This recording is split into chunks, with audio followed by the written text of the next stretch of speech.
Hi, everyone. Welcome back to MIT Is, the podcast. We are your hosts, Abi Moto and Gabe Owens. Last month, we discussed our experiences and how those have influenced our career paths and our different majors as well. And this week, we plan to talk about our return back to MIT, how classes are going for us, and on campus life and off campus life as well. So, right now, I am living on campus. Gabe is, you're still back in LA, right? No, I'm slightly off campus, but Oh, that's true. We're going to just talk a little bit more about how that has been for us. And, a lot has been going on this year in general. So, there's definitely a whole lot to talk about there too. So, let's just start off with a check in. Gabe, how are you doing? What's going on with you? Um, I have a lot of work that I haven't started on. This semester I've decided to take a lot more non-technical classes, which for me are aerospace classes. I am taking a few classes I'm taking a class in course 11, which is urban studies and planning, and then a history class that's fairly rigorous, and both of those classes require a lot more reading than I'm used to. I think engineers in general are like not great at reading, and I'm no different. I used to be really good at reading. I don't know what happened, but I just read very slowly now, and I get assigned like 50, 60, 70, 100 pages of reading sometimes, and it's super daunting, but it's been very enlightening, and I'm enjoying that, but I do have to do that later. Yeah. And it's the same thing. I think a lot of people think, or you would think that because we're in quarantine and everything is virtual, the workload would go down. If anything, I feel like it's going up. And it's hard as hell to keep up with everything. Yeah. Yeah, there's just generally been a trend of classes, and I'm not sure if this is external to MIT, I'm sure it is, but of classes not adapting to new forms of pedagogy. So they've just Hmm. taken the online model and then done the exact same thing they did before, Yeah. which is inappropriate to say the least. And Hmm. it ranges from inappropriate to like kind of disgusting. But so, for example, one of my classes that I won't mention the name of, but I will be referring to repeatedly throughout this, has decided that instead of the normal 15-minute lectures that would exist on campus, to just sort of like pick a random length of lecture depending on how long the professor decides to speak for. So there are some lectures that are like an hour and 10 minutes. Yeah. They would not be allowed to happen on campus. Why is this any different? Why do you feel entitled to 20 more minutes of my time? Yeah. But I digress. Yeah. But I do think we should talk a little bit more about that and just about, if we're going to say, maybe equity on campus, or how we navigate it and how resources are being made available to us in this, very disruptive time. I think it's an important thing to talk about. I have already missed like two P sets on a technical class, and it's not just because like the work is hard. The work is always hard at MIT, but the structures around how you get it done is very important, especially collaborating with other people, going to office hours, receiving in-person help. That's critical to your experience at MIT. And I would say that a major pitfall of this whole quarantine, or about life in COVID, is that MIT hasn't really figured out how to help students that way. And if there was already lacking support, I feel like it's even worse right now, in many ways. Yeah, I did. We got iPads if you asked for one, which is nice. So I've been able to do some of my work through here, but this doesn't address like any of the structural issues I have or any students might have with class. But I guess like the technology sometimes is there in support. So I have appreciated that so far. And it's you really realize how much around in person, classes and such you really need. Like going to a class, needing help 10 minutes after the class is over, you can just go up to the professor and ask a very quick question. And when those small things are sort of taken away or they're harder to do over Zoom, um, just everything is harder. Everything is really hard. And I think that's something that I wish that the MIT administration or teaching staff or whatever really figured out how to get around. Yeah, and so much of MIT is external to classes. Like classes realistically take up a couple hours of the day, but the rest of the time you're spent on campus doing other things, going to eat, all of these other things. But the common thread of all of those other things is that you have other MIT students to interact with. Mm-hmm. You have other people to converse with or complain about classes with, other people to work on P-sets with or to collaborate on projects with. And all of those things, you lose all of those things when you don't have in-person classes or in-person session.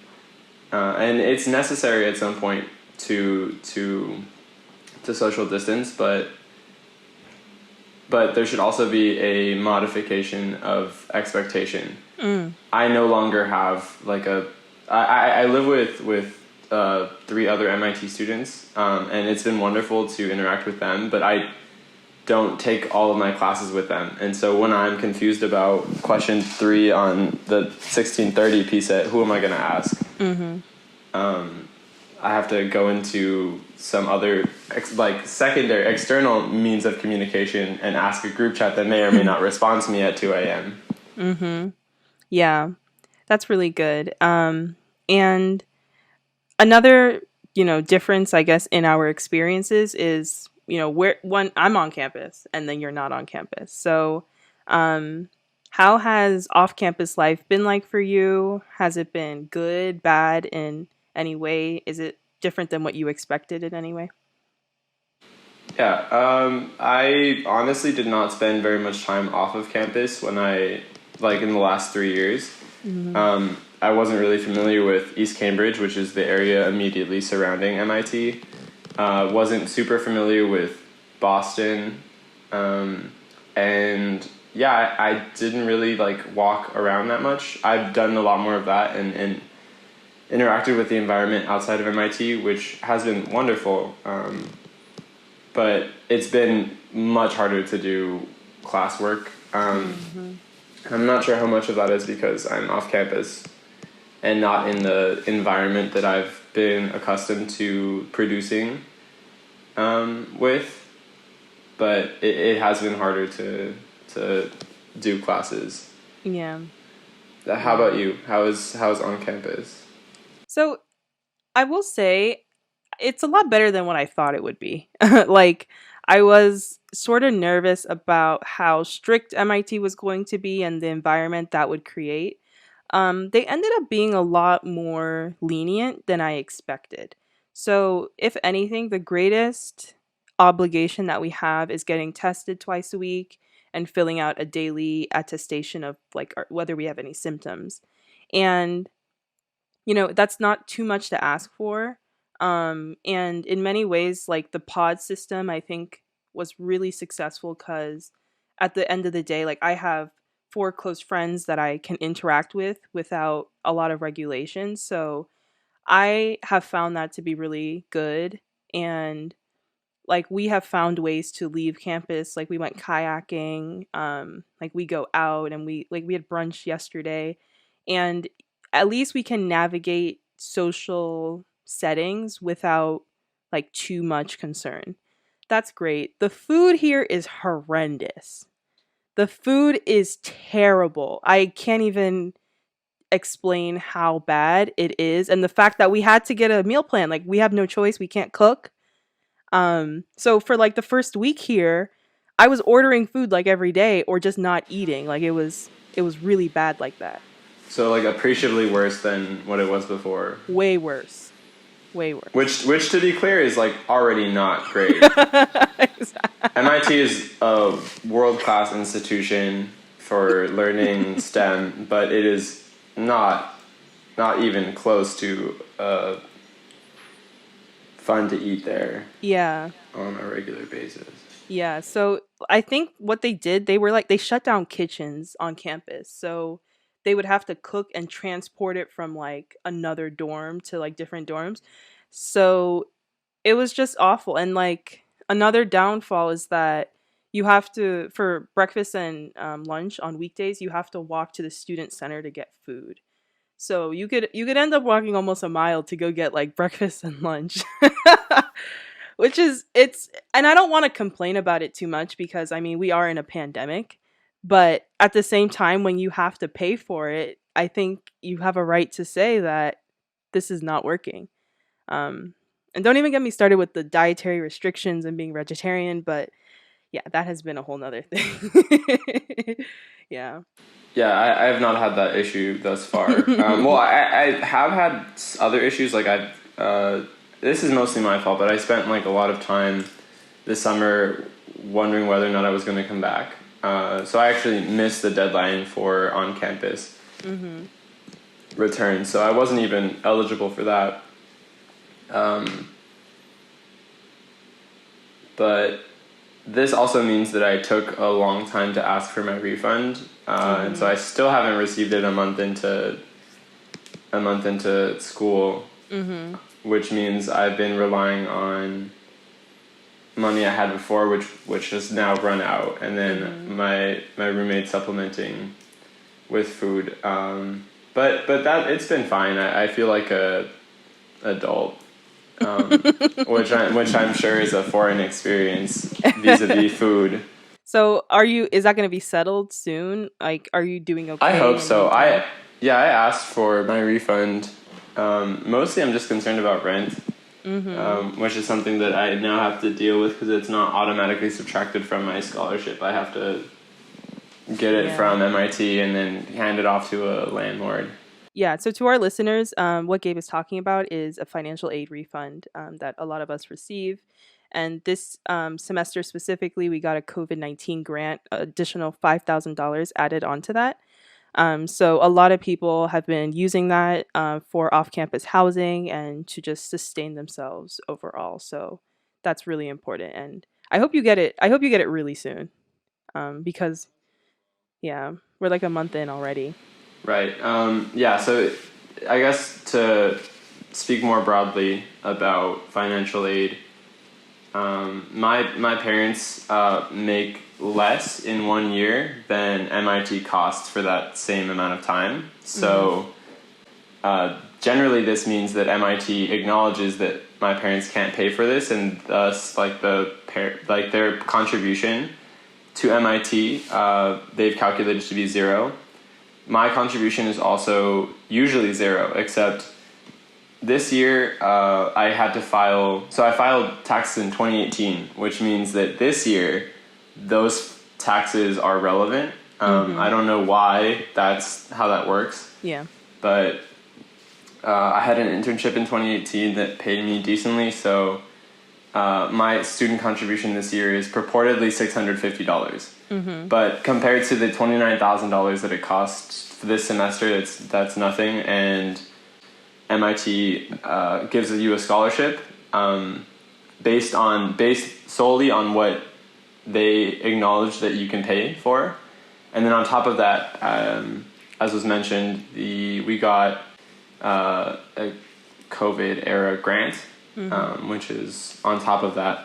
A lot of students, or I don't know about a lot of students, but some students have scholarships that are greater than the amount that MIT has to pay because they also give you money for like housing and food, so you get a refund instead of having to pay.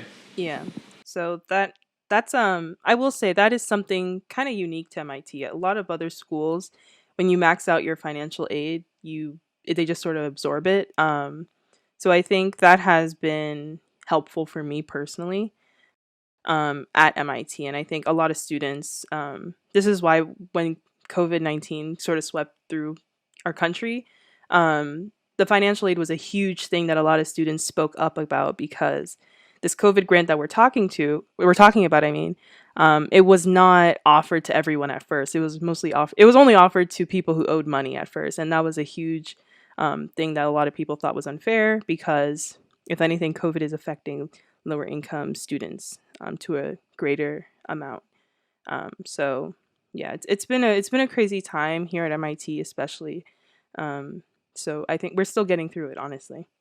Yeah, and also like implicitly because of that, the way that it worked was that the students with the families with the higher incomes got the grant instead of logically what like the lower income students, because it's need blind, so we don't get accepted based on how much money your family can provide. And Yeah, I'm glad that got fixed though. Yeah. So let's talk a little bit about co-curricular or extracurricular activities you've been doing. It's been weird, at least for me, because it's virtual, of course, but I've still been trying to like keep up with other things at MIT. So I'll go first. I'm involved in the Pre-Law Society, which we just made, and last week we had our very first like event, and it was like a mixer with some alumni. And I think for me personally, it taught me the strength of the alumni network, if anything, because you would, when you're pre-law at MIT, you feel like there's no one here and there's not a lot of support, and then the alumni come back who went to law school and they're just ready to help. Like they're like, if you need a job, let me know, which I do need a job. And like it was really, really great. And to anyone listening, if you eventually come to MIT, I would really encourage you to try to find those alumni. They're out there and you just may never know. So that was really good for me. And even though the mixer was virtual and it was, not as great, I feel like that was definitely a plus for me in the past few weeks. So how about you? Have you been involved in anything? nope. But it's not a bad thing. Yeah. I would say that for most MIT students, for the vast majority, when we were in high school, or whatever pre-MIT education you have, you go hard. Yeah. Because you're trying to get here, and that often means treating your mental health or other forms of health secondarily, because the priority is to produce and to stack things on your resume. I don't feel that is necessary anymore, and I'm glad that I got there, because the first few semesters I was here, I was also on that, like I was trying to like rack up as many things as I could on my resume. I was doing a whole bunch of clubs that did sound interesting, but you also have to keep in mind that all of these things require time and energy and effort. So like I was dancing, I was on Rocket Team, which is a project-based organization or group on campus where you build rockets that compete in competitions. I was in the Society of Hispanic Professional Engineers. I was in a fraternity, and since then I've sort of like distanced myself from all of those, because I realized that I don't need to do all of those for someone else's approval, and I don't necessarily want to participate in all of those things simultaneously. So it's been a very, very calm time for me. It's been very reflective. I've done a lot of reading, a lot of personal growth, a lot of taking care of myself, and I think I've been organically involved in groups that I feel like connected to. So, for example, when I lived on campus, I bounced around a lot, but I ended up in East Campus, which and specifically on a floor in East Campus that I particularly connected with. And I still talk to those people regularly. We have a Discord and everything that we talk on, and I feel that that's been wonderful, and that's been very organic, and it's been part of my social life in a way that doesn't feel like it's a burden or something else that I need to produce for. And that's great. I think Yeah. that it's remember that it's always okay to not have to. You don't have to produce. You don't have to do all these things, and it's great to do these things if you feel that that's something you're capable of or something you can do. But also, you don't have to. Yeah. Take care of yourself. And it was really the same thing for me. So, I talked about the pre-law society just now, but getting to the pre-law society required entering and leaving a lot of other things. So, I was also involved in the National Society of Black Engineers. I was, involved in our Black Students Union. I was just, in things left and right. And there was just a point where they just started to overwhelm me, and it wasn't like a good sort of overwhelmed where you want to do the work or you're stressed to do more work. It was just a point where I just wasn't happy. A lot of things were on my resume that I didn't legitimately enjoy, and it really crumbled my academic performance for an entire semester, and sort of took away from my time at MIT, and required me to sort of leave those things, but start putting my energy into activities that I legitimately cared about. And that's where the pre law society came from, because there was nothing like that before. And I was like, okay, this is something I actually want to create. And, to our listeners, no matter what college you go to, or if you already are in college right now, I would encourage you to really find that niche that you really care about and put your energy into that, because that won't feel like work. Yeah. Like, even if you're a full adult and you feel that you're doing all of these things, remember that you don't have to do that extra yoga class. You can just stay home and take care of yourself. Yeah. Yeah. Relatedly, yoga is a mindset, not a class. Keep that in mind. Mm-hmm. Yeah. So, next up, we're recording this, near the end of September. There's been a lot going on in the world. The decision on Breonna Taylor came out just last week, and you know, it was overwhelming disappointment, I would say, about how it actually turned out. Police officer only indicted for, what was it, wanton endangerment, for missing. um, and in my own communities, I definitely sensed just a depression, just a sadness, a tiredness in, the fact that we just went through an entire summer with so much going on, and we come to this, and people are at least hoping for justice to be served here, and that not happening either. And I feel like in the past week there's been a lot going on at MIT. um, it's not even just with the Breonna Taylor decision. We've had a lot going on in the MIT community. We had a recent death within the community that I know some people who knew who this person was. So that was a lot. We recently had the death of Ruth Bader Ginsburg, Justice Ruth Bader Ginsburg, and also with the Breonna Taylor decision. So there's definitely been a heaviness in the community. There's been a lot of emotions, and just a lot of frustration overall. How has that affected you, Gabe, or any communities that you're in? The person who died, I'll say his name, Sergio Dominguez. He is, I didn't personally know him, but he was a very important member of the Latino community for a lot of people, or the Latin community for a lot of people. And that's a community that I am a part of. And it's always a really heavy thing for people to be lost in this way, and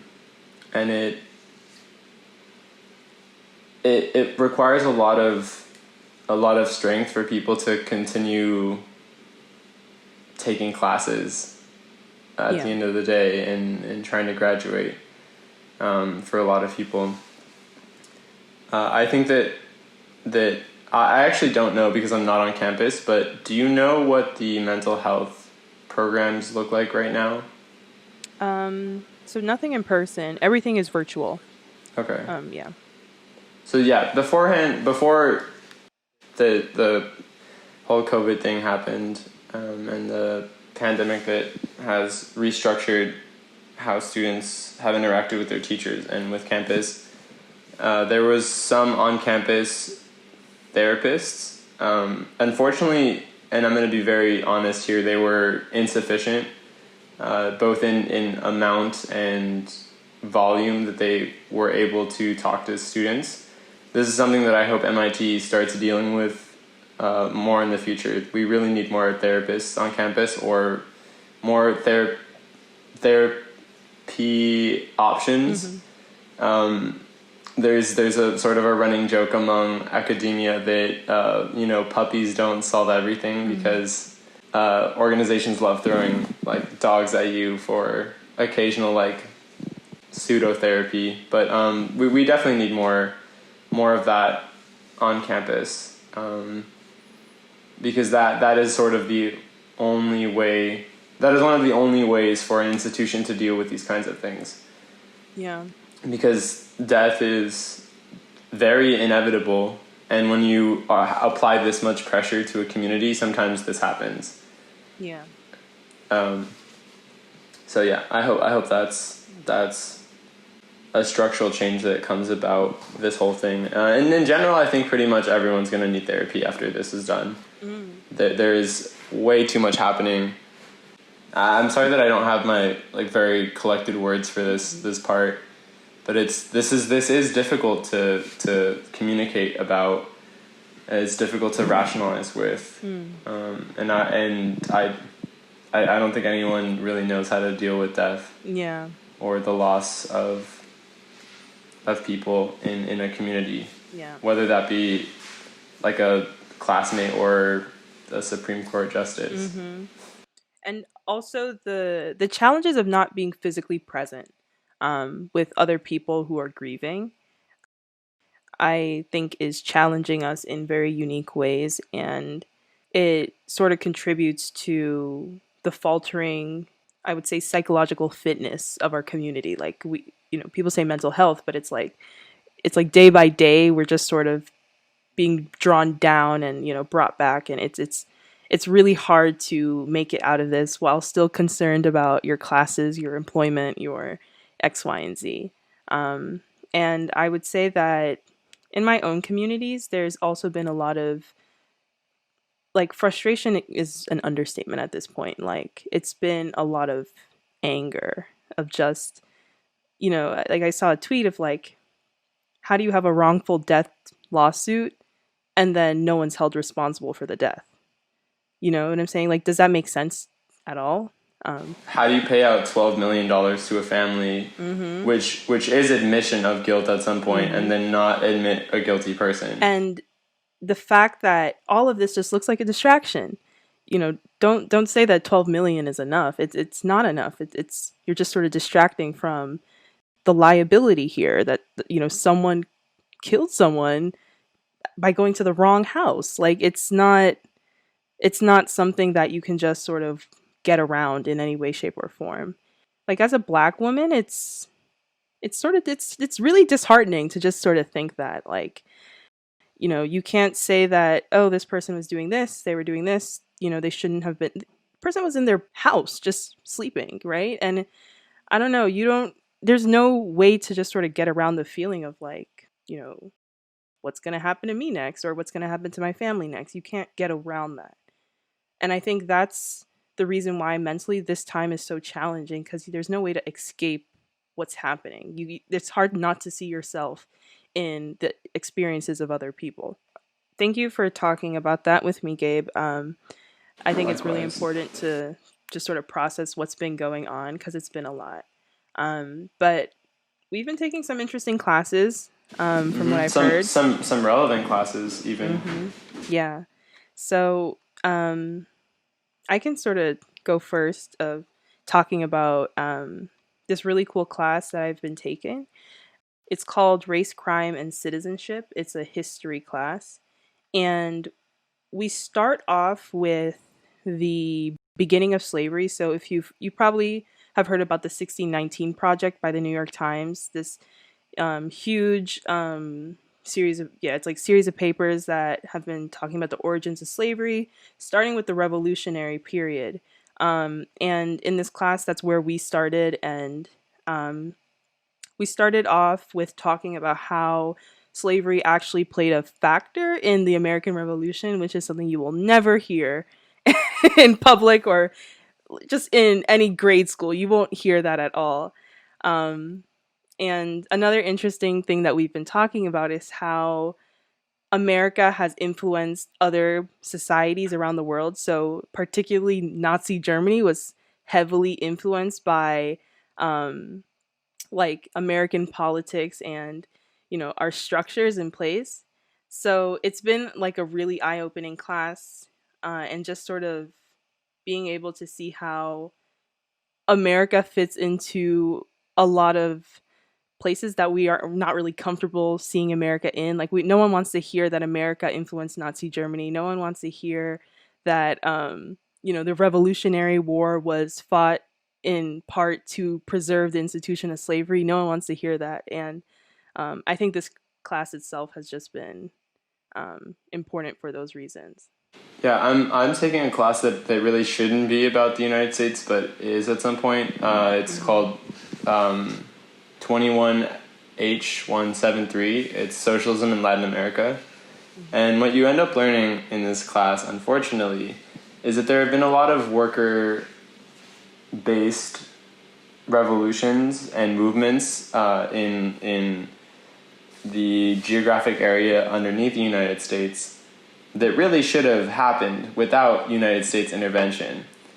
But the history of these entire two continents, I suppose, if you want to divide it into North and South or North and Latin America, however you want to make that distinction, there has been a lot of intervention politically, economically, and sometimes culturally and militarily in these countries by the United States, often to preserve the economic patterns of this side of the hemisphere, which is production by these countries and exploitation of resources by the United States. And this is all rather tied into each other. The preservation of slavery in the United States was necessary for the preservation of slavery in Haiti, in Cuba, in Mexico, and all of these other countries where slaves were also brought by Brazil, also brought in mass and subjugated under the same sort of regimes as the United States. And once that institution started to crumble, so did other institutions in other countries, only to give way to other new forms of slavery. And because, as we know, slavery is not gone, it's not dead. It just looks like mass incarceration now. Yeah.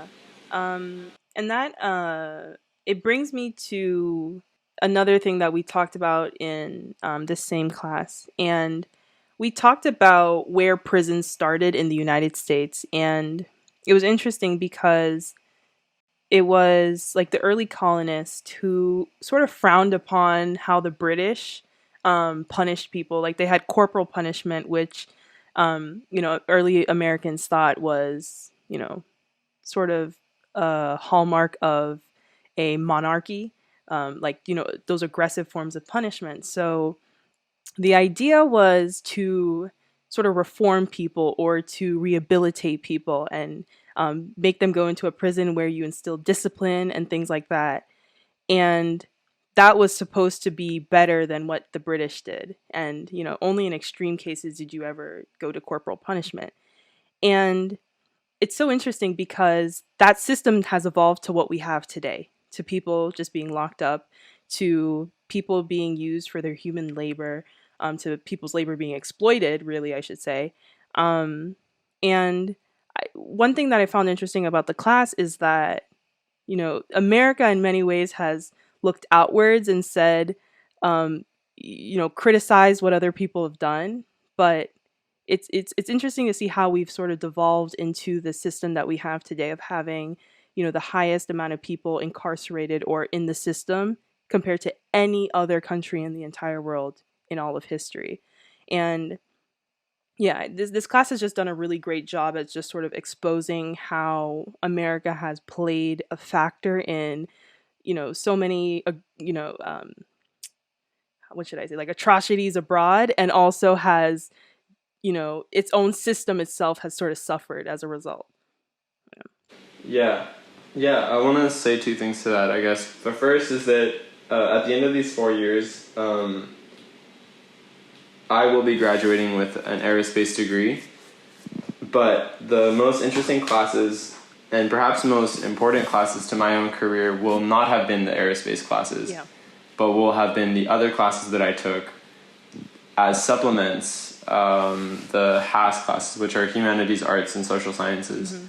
Classes that give you other sort of theoretical frameworks to look at the world, to empower you to ask questions that you can even apply to like engineering or STEM fields. Those are the classes that I think are going to stick with me. Those readings and those skills are what I find most relevant to what I'm going to be doing in the future. Secondly, I think the carceral system in the United States extends way past the physical institutions that they've established, which are a ton. There are so many jails here, but also into the mindset that we have regarding justice and regarding discipline and at some point ethics in this country. Unfortunately, I think even like classes with sort of like the sort of the type of punishment that we have, the type of justice we have, even in classes with regard to like cheating or other violations, those are extensions of the carceral system. Even protests in their radical nature will still say like prosecute killer cops or you have to jail these people. The carceral system exists definitely within us, and it's part of our task as people and stewards of the future to get past that, to start thinking outside of a system that only seeks to find what is right and thus isolate what is wrong and punish that so that it becomes correct. Yeah.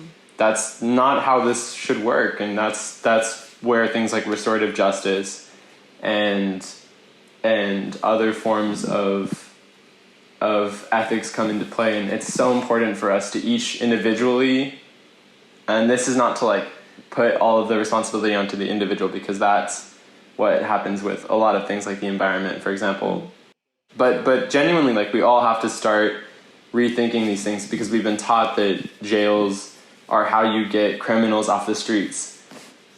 But like, we have the cops on the streets, and some of them are criminals because they aren't getting, like, they've been allowed to do things that we can all like, or that, well, I guess that we agree is ethically corrupt. This is not a system that has worked. It's not a system that isn't even meant to work. And it's a system that exists within all of us that we need to start checking and then correcting. Yeah, and you brought up first of all, that was a really amazing point. And you brought up something that reminded me of something we learned in my other class, my mass incarceration class.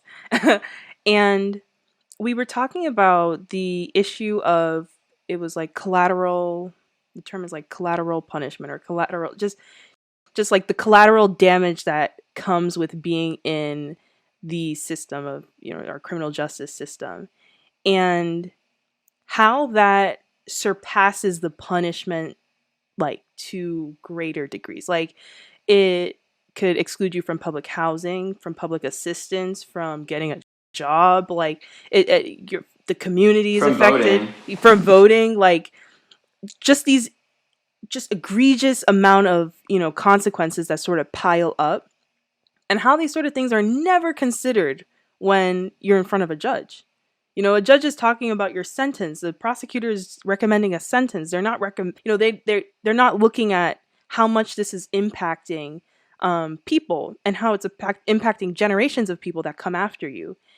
And what you mentioned about the thinking is really important, because it's like when we think about someone who, when we say like put this person in jail, I don't even think we understand the weight of what we say anymore. And it's like we are sort of numb to the concept of people going to prison, of what people look like who go to prison, that we're not even looking ahead at what that really means for us as a society, and how that's really putting us behind, if anything.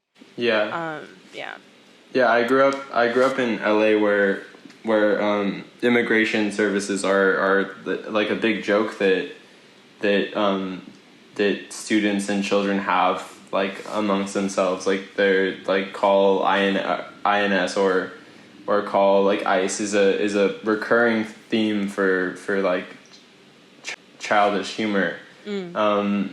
But at some point I think we have to recognize that this is a painful kind of normalization of something, like a fear that every like young Latina, Latinx person has, about the state of their, like, about their existence in a country that kind of refuses to acknowledge that they are allowed there. And also, it ignores a lot of racism. Roughly half of people in ICE detention centers are also black. I keep saying this, but Latinidad is not a race. It's it's a nationality, an ethnicity.